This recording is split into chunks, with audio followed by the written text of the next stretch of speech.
What's up, guys? Welcome back to Keto Rewind. I'm Jess, and I have another day with Mom cooking in the kitchen with me. So for those of you that are just now joining, I am giving out weekly meal plans, basically what I'm eating every single day, and for the whole month of January, I've been doing this. So make sure you hit the link down below and check out the full weeks 1, 2, 3, and upcoming 4 of the Clean 30 Challenge and join along. You don't have to start on January 1st. You could start today. All it matters is you just start. So the format for next month's challenge, we have discovered an awesome idea. We've been bouncing ideas back and forth today. It's going to address a huge issue that I've been struggling with this past month. So stay tuned for that. We're going to have to start. I'm actually going to start working on it now so that it'll be ready to go for February, and I'll probably announce it in a couple of days once we have it concrete and set in stone. But I promise this will probably be the best thing I've ever done on this channel. So we should announce it on Table Talk. They like the Table Talk. Yeah. So we'll figure it out, but stay tuned. Something great's coming. So, but anyways, today is day 20 of the Keto Rewind Clean 30 Challenge. That means it's the last day of week 3. Week 4's meal plan has already been released. We have a lot of new recipes coming up that I have not made on this channel that I have really enjoyed. So it's going to be a great time. Anyways, we'll hop into today's video. What are we making today, Mom? We are making a real chicken pot pie with biscuits, dropped biscuits on the top of it. And we're going to have a side of garlic green beans with it. Hey, sounds good. It's clean, it's simple, but it takes just a little work. But just it's a few real steps. Easy. But a great meal stuff. that you could, if you can't do it today, you save it for a weekend when you maybe have time, or make this up ahead of time and bring it to work. Have it on the go. It reheats up really well. So don't. It's like really good comfort food. Like it's kind of chilly and rainy out here today. I know. It's like that's what you want. This is a really good wintertime dish, don't you think? Yep. Yeah. So, but first, I'm going to walk you through my morning walk, and then we'll meet you back here. Lunch was something really simple. So again, to make this video a little shorter, we're just going to hop right into dinner. So anyways, we'll meet you right back here in a few. I don't know if you can hear that, but that's the sound of rain, which really sucks because my hair is somewhat straight. And when I'm done with this walk, it is going to be curly. So anyways, this is the only time that I have in my day to get my walk in. So you know what? I'm going to have to walk in the rain today. It's cold. I'm not going to like it, but it's going to be worth it. So take a peek. Yeah, yuck. You kind of see it in my dad's Jeep there. Oh, and I'll give you a quick peek of the door's finished product. There's the door, all painted and all done. Finally. So, but anyways, it's time to go get wet and get my walk in because no excuses, right? I'll be back in about probably 3 miles. Bye-bye. So I was going to point out, as you can see, I'm the only crazy one walking. So, but you know what? Rain is an excuse. It's not so bad. If anything, I'm more upset about the cold. So anyways, move your body. No excuses. Wish me luck.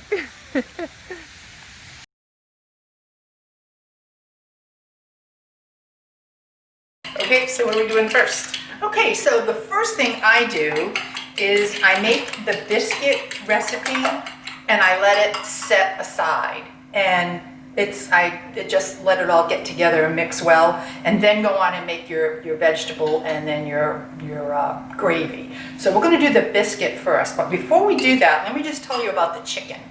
This is an excellent way to use leftover rotisserie chicken, leftover roasted chicken. It's good with turkey, same thing. One of our local supermarkets, you can actually get a half of a rotisserie turkey breast.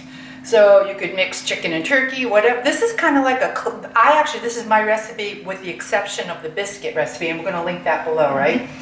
But everything else is like, it's kind of like the recipe that you use at the end of the week to kind of clean out your refrigerator, because you can change out the vegetables. Yeah, you can change out vegetables, your protein. I mean, chicken and turkey work the best. I've never ever used it for anything else. But I also, though I take that back, I also, when we're home in New England, I will throw this over lobster, leftover lobster, and it's a lobster pot pie that's like wicked good. But, you know, down here we don't get very good lobsters down here. Those are a summer item for us. Or a never item for some people. So we're doing with chicken, but I just wanted to know, I mean, yes, and if you want to do the chicken from scratch, just boil up some chicken with your favorite seasonings. The point is you want a flavored chicken, and so you can put that in your in the bottom of it. Okay, so we're going to start with about 4.5 tablespoons of melted butter. You know, you really can't see. This one's getting the close-up. Oh, okay. I want to make sure. You just want to see my hands. I'm Italian. I talk with my hands. I know that. Okay, this is your 4.5 tablespoons of your melted butter. And to that, we're going to add, Yep, you're right on. 1/3 cup of coconut flour, which is why I really like this recipe. I am not a huge fan of grainy almond flour. It's good in some things, but in my life, it's not good in a lot of things. So in this case, I like that I'm using coconut flour here. And on the back, 2 tablespoons is 30 grams. So Right, we'll so we add need 2 tablespoons of the cream cheese. Sour cream. Makes it so you don't have to mix it and dirty up a bowl. Right. And actually, There's 30. right. And then I'm doing the eggs last. I want to continue adding. I will add a half a teaspoon of baking powder. About 1/4 teaspoon of salt. And then I'm going to mix that and then add, oh, I forgot the garlic. I always like to add a little bit of granulated garlic. These are really good tasting biscuits. And it's a common biscuit in New England to have parsley and garlic along with some cheddar cheese. That's a real common New England biscuit. All right, so let me just make sure this Take the is scale good. out of here, we don't need the scale anymore. All right, so let's get mixing.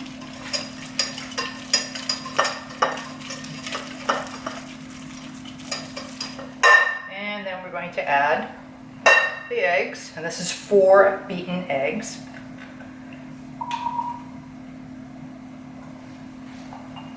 I'm going to add that.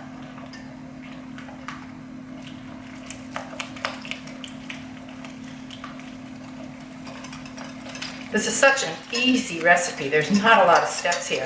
And you know, I've never used this recipe yet for anything but chicken pot pie, but I think I'm really missing an opportunity here. I think that this would be really good on some of the other things. Like we do biscuits and gravy and stuff like that. I think this might really work well in that situation. All right, and the other thing we do is we take some fresh chopped, here it is. We take some freshly chopped parsley. Again, that's another typical New England biscuit recipe. Just put right on the counter, it's granite. And this really does put, you know, I've said before, you eat with your eyes, you eat with your eyes first. When you're eating, all your senses are stimulated. Your touch, your vision, your sight, your smell. And you want, this makes it does add a little flavor, but more than anything, it makes it really pretty.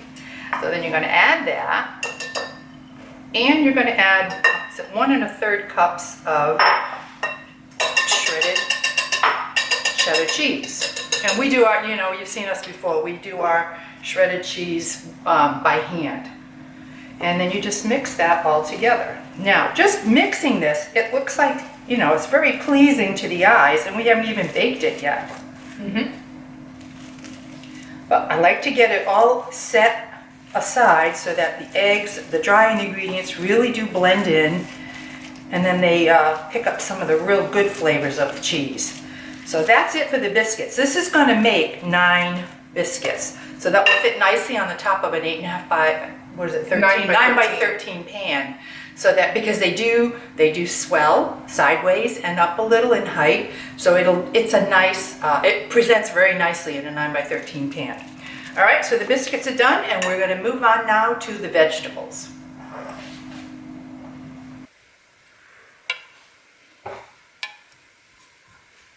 Okay, ready? It's already recording. Oh, I didn't know it was recording. All right, so we're gonna do chopped celery and onion to start off.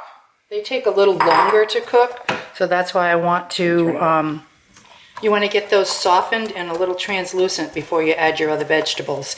And while we're on that, we just have today in our pantry, we had broccoli with a few carrots and the cauliflower. And these are frozen, so we don't want to pre-cook them, but I'll tell you what's really good is the cauliflower takes on the texture Of a potato in there. And you know, the standard pot pie is carrots, potatoes, and onions.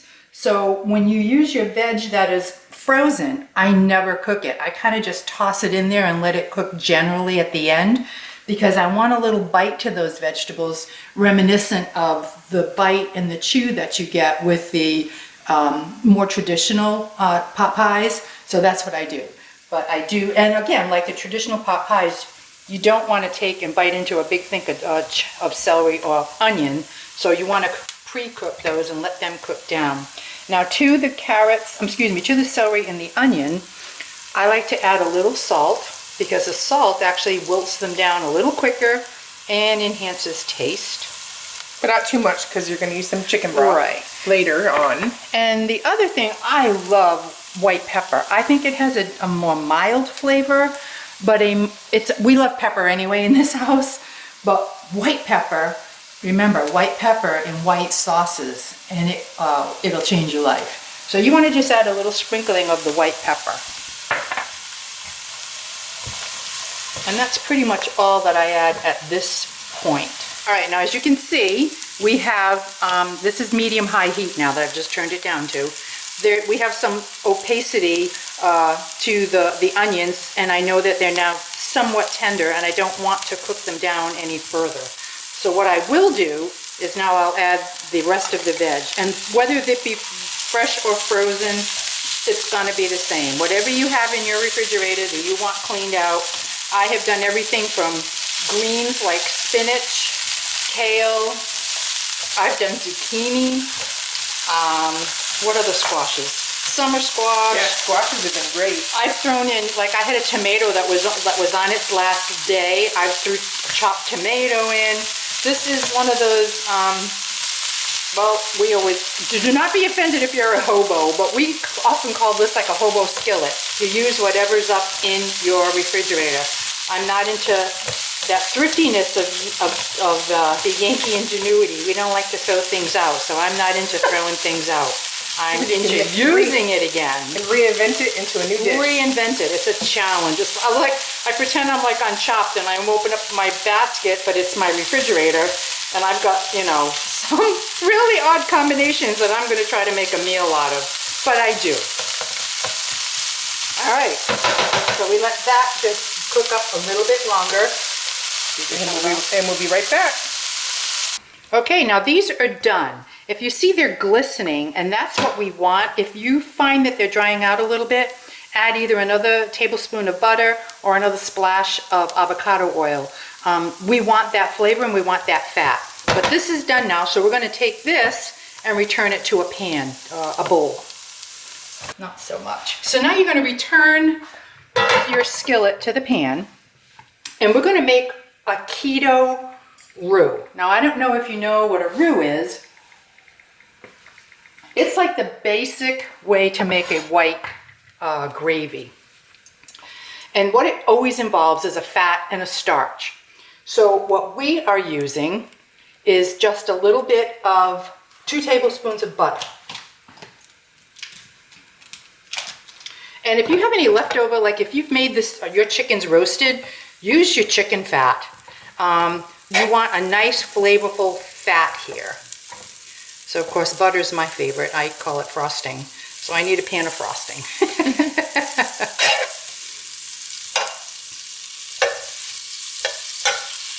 Alrighty. Now to that, I'm going to add a good dollop of mixed garlic. Another layer of flavor. You don't want your garlic to burn. That's why I did not put it in with the vegetables. So I'm going to let them cook up, just a bit. And this is almost going to be the roux. When I'm done with this, it's kind of going to be a dry. You see how it's kind of drying up? That's also because butter is a thickener, not just xanthan gum and cornstarch and flour. Butter is also a thickener. So I'm going to put that in there. And the next thing I'm going to do is add some chicken stock.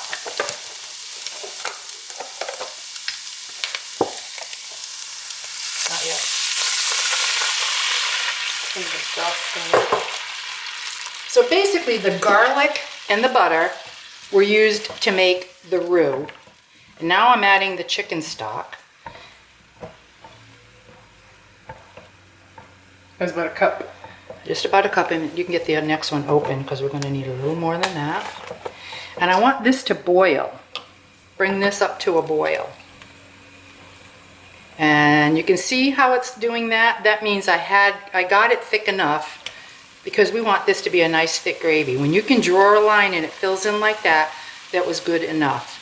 And by boiling it, it also reduces the volume and intensifies the flavor.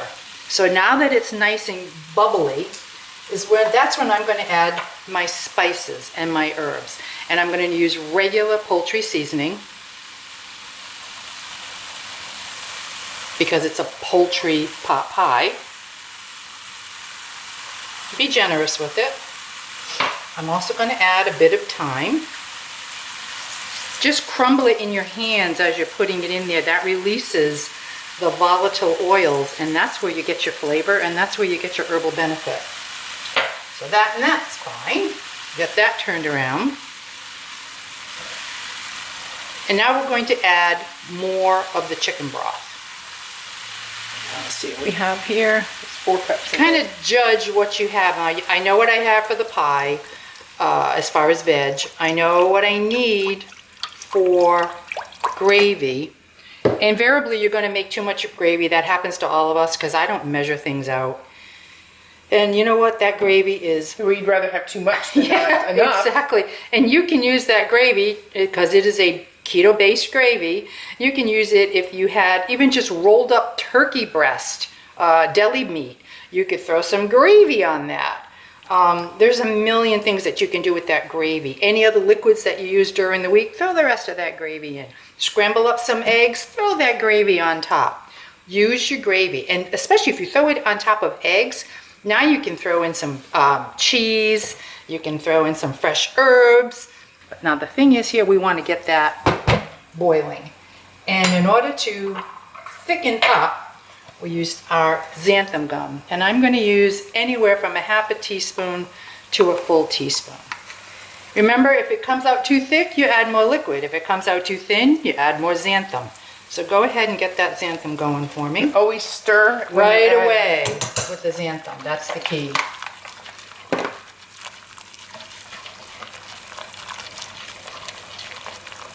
And there's 2 more steps here that will blow you away. This is where all the flavor comes in the next 2 steps. As that reduces a little bit more and thickens with the xanthan gum, and that has to be done at a low, a simmer to a boil somewhere. You want it bubbly. And you can see the bubbles in there. That's causing the thickness. See how you can just see how thick that's getting? That's what you want. Now when that feels good, we'll do our last 2 steps. Does that feel good? Here, you do it. I was just filling in because you have to pour that in right away or you get clumps. Yeah. I want it a little thicker. Oh, that's coming along. Can you see how beautiful that is? Look at you can see all the fresh herb. And here's the secret ingredient. Anytime you make a white sauce, this secret ingredient, or a dark green vegetable, this is the secret ingredient that takes it to a whole nother level, and it's just plain old nutmeg. Nutmeg and white sauces were made to be together. That's your secret ingredient here. I wish you could smell this. It's like crazy good. It's like Thanksgiving in here. Yeah, yeah. And then the last final ingredient to bring this to the level that we want, just a splash of heavy whipping cream. That's going to give you your traditional white gravy. Now you can make this kind of a gravy just about for anything. So how awesome is that? All right, let's taste test here. You test because you want to see, do I need more salt? Do I need more pepper? I need more salt. And that's why you do that. I could also use some pepper. I think I'm going to do black pepper in this pot. Let's get some black pepper in there. Let's mix her up again. Now you see how it's getting thick? If that gets too thick, just add another splash of heavy whipping cream. Or chicken broth. Or chicken broth. I like the flavor. I'm not afraid of flavor. Check Adds it up, again. though. The fat adds I know, up. the fat does add up. All right, let's check it again. New spoon. Oh man, that's awesome. All right, I like to do this while I'm getting everything else together. This makes your cooking time less in the oven if you keep everything about the same temperature. Speaking of what temperature I need to I like to put the oven at 400 degrees. Because basically at that point, you're just cooking the biscuits. Because this is all cooked. Now, isn't that look awesome for the center of a pie? Now, picture that with lobster. No! She was born a Yankee. I don't get it. I'm an honorary Texan. All right, now I've added the chicken back in with the little bit of sauce and drippings that I had left. And I have just the right consistency. I think I like that. Isn't that beautiful? All right. Now we get our plate ready, our baking pan, and our biscuits ready. I'm just going to cover this and let it set. Pudding. All right, so now we've got our 9x13 pan, and what we quickly just sprayed it with some avocado oil, just for ease of pulling it out at the end. So to that, we are going to take our mixture, which is everything that fabulous. If you look up fabulous in the dictionary, it's going to be a picture of this pie. Chicken pot pie. Now see how that just perfectly fills up that pan. After you make this the first time, you'll get a sense of how much of everything you're going to need. Again, I don't particularly use a lot of measurements. I kind of wing it like this. Well, don't listen to that if you are on the clean 30. Measuring is very important. You have to measure, yeah. Yeah, okay, and I add a little bit more fresh parsley because I like the greens when it comes all out at the end, and you'll kind of want to get it level because this is where you're going to cook your biscuits on. And I misspoke when I said 400 degrees. We really put it at the oven at 350. 400 would be too much because this is already cooked. We don't need 400. So now get your, I usually use about a 1/4 cup scoop.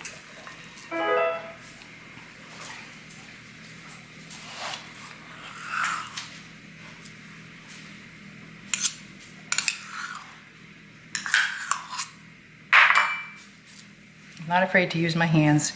You're going to have to deal with that. 1. Again, these get pretty big, so you don't really want them touching each other. 2. And our last one.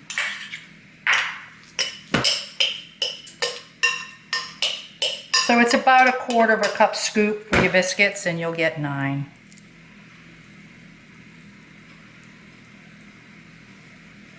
Now, if you want any additional color, I think it looks pretty good the way it is, but you could put a little paprika on the top if color is what you're all about. But this, as far as I'm concerned, is all set and ready to go into the oven. 350 degrees for 20 to 25 minutes. You're basically only cooking the muffins because theoretically, everything else is cooked. So, judge by how you make your muffins. I'm not a baker, I'm a cook.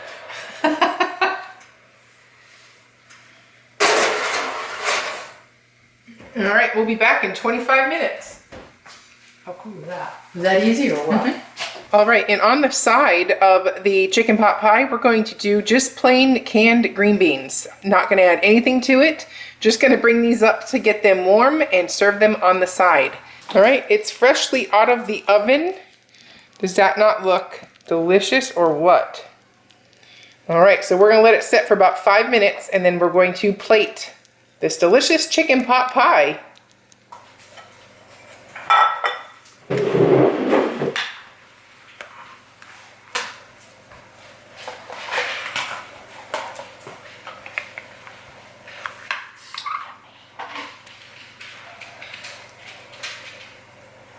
That looks great.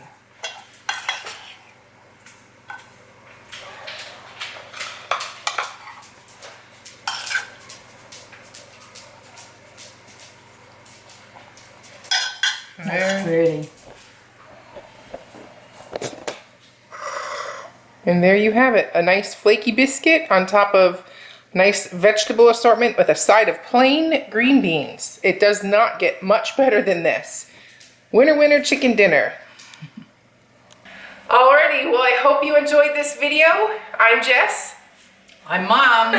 Troublemaker also. Troublemaker. Also known as. Yeah. We will see you back tomorrow starting week 4 of the Keto Rewind Clean 30 Challenge. Bye-bye. Bye.